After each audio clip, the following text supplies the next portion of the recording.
dans une réunion à Rome, le général ministre des Affaires étrangères du Mali a déclaré que l'Algérie alimente le terrorisme. Au général Abdoulaye Diop, ministre des Affaires étrangères, je vous le dis, ma position, du moins, ce que je pense des militaires est connu de tous, du moins, de toutes les personnes qui me suivent. Ok?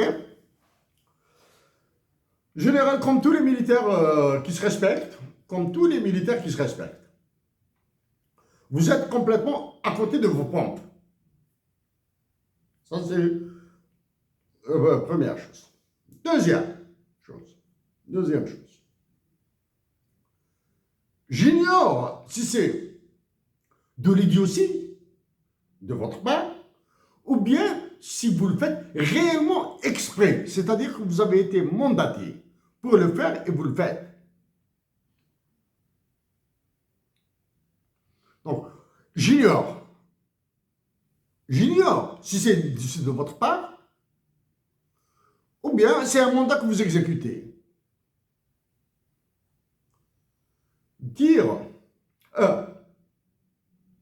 êtes-vous conscient que par votre déclaration, vous servez Emmanuel Macron? Êtes-vous conscient que par ce genre de déclaration, elle l'emporte-pièce, vous servez les objectifs d'Emmanuel Macron? Les objectifs d'Emmanuel Macron dans votre pays et dans l'Algérie et dans tous les pays avoisinants. Deux mots explicatifs. Emmanuel Macron gardera l'Algérie quoi qu'il lui en coûtera. Ça, c'est la première.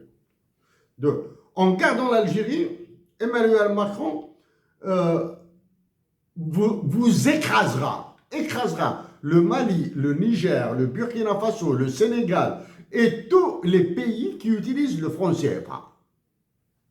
Vous continuez à dire des conneries du genre que c'est l'Algérie qui alimente le terrorisme. Ce sont vos idioties mises en commun.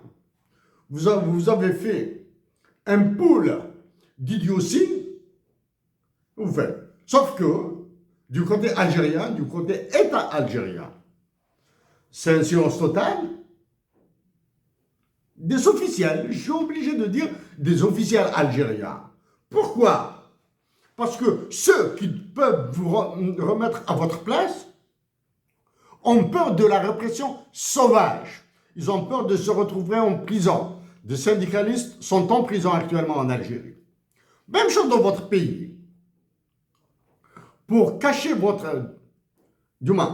le chemin désastreux que vous avez emprunté maintenant, vous envoyez en prison des militants politiques du Mali, vous organisez des enlèvements, des détentions dans des casernes, dans des endroits tenus secrets, etc.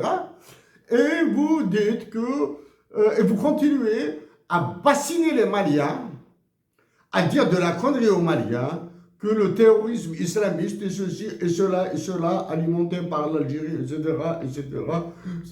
Alors que la France a des intérêts à l'alimenter. Êtes-vous conscient de la dangerosité de vos mots? La sagesse, Abdoulaye Diop et Assimi Goïta, vous commandent de rencontrer ceux qui décident à Alger. En attendant, soit vous allez à Alger, soit vous les convoquez, vous les invitez au Mali ou vous les convoquez au Mali pour des réunions. Vous n'êtes pas le seul, hein? Vous n'êtes pas le seul à dire ce genre de conneries là.